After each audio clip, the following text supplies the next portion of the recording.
Well, it's just, okay, so my understanding was that you said you and the Father are one, yes? Were you saying that you're one with the Father, but we're not? To me, I understood you representing the fact that we are all part of the Father, or we all have him in us. No, and this is a mistranslation of what I said in the Bible. Okay. Remember, the Bible has been changed and modified over 2,000 years of time. So I was talking about the condition that we can exist in with God, which is the condition of at one mint.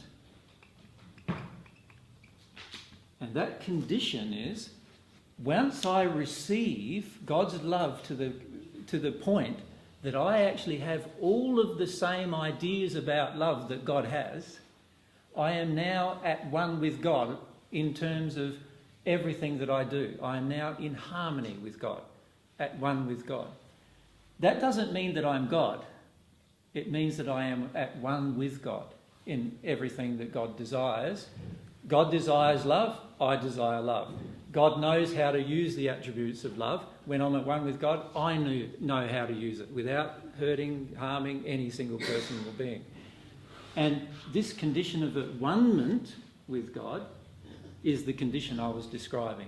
So when I said, I am one with you, just as I want my disciples to be with me, I was talking about how I wanted the disciples that I had in the first century, I wanted them to experience this same condition that I was in of at one-ment with God. And the way I became at one with God was by developing in those primary three qualities of love, truth and humility. That was the primary way that I developed and became at one with God. So I saw God as a separate entity to myself, and I still do see God as a separate entity to myself.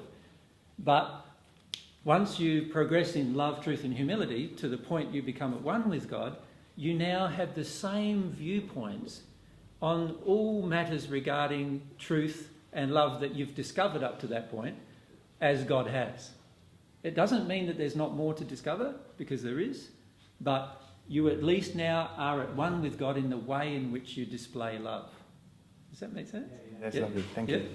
And the beauty of being at this condition is that you now, at this point, no longer need your guardian or your guide. If I can get back to that subject, you no longer need your guardian and your guide, because if your guardian and your guides are in that same condition, then you're basically mates. They are basically of the same development or similar development to yourself, and therefore they can't really guide you anymore because you're already in the same condition they are.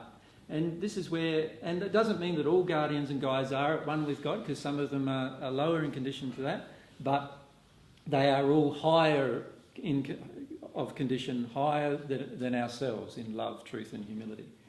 Does everyone understand the one-ment condition with God? And also, what I'm teaching is that God is an entity, and God has attributes and characteristics. And in fact, all of the universe itself, is an attribute or characteristic of God. It's something that God created, that it's part of God's nature, but it's not the entity God. The entity of God is greater than that.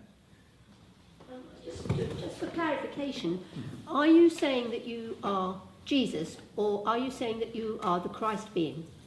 I am the Jesus who lived in the first century and who has lived for 2,000 years since then. Right? And I am that person, not what you call the Christ entity. What I referred to as Christ or Christed was becoming into this condition of at one-ment with God. Now, every single being, every single person on earth and who lives in the spirit world, no matter where they are, even if they're in the dark areas of the spirit world, all have the future potential of becoming at one with God, and so therefore the future potential of being Christed, of becoming like Christ. The only difference is I was the first one to come to that condition. That's the only difference. Just like somebody is the first person to discover flight, or the first person to discover any other thing that happens on our planet, well, I was the first person to discover this particular condition. But I'm not the only person in that can be in that condition or that will ever be in that condition, because literally every single one of us present here has the ability to be in that condition. So it's not something that's exclusive.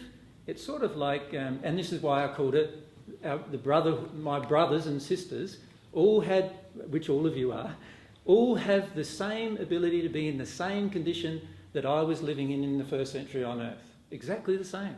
And in fact, even in a better condition, because I only reached the 10th dimension in the first century when I was on earth, and you have the ability to reach higher condition than that while you're on earth, if you wish to. So you could even be in better condition than I was in the first century on earth. Does that make sense? But in terms of the answer as to who I am that person. I have a memory of that life, the 2,000 years of this life, and most people find it difficult to believe that, but I have lived 2,000 years and I have a memory of this 2,000 years of time. It's one life for me, not multiple lives or multiple reincarnations or anything like that. It's one life that I remember and can relate to you different experiences of, but that's a whole different subject if you want to go down that subject. I would like to stay on this subject if we can today, because I sort of see it as a problem for many, many here.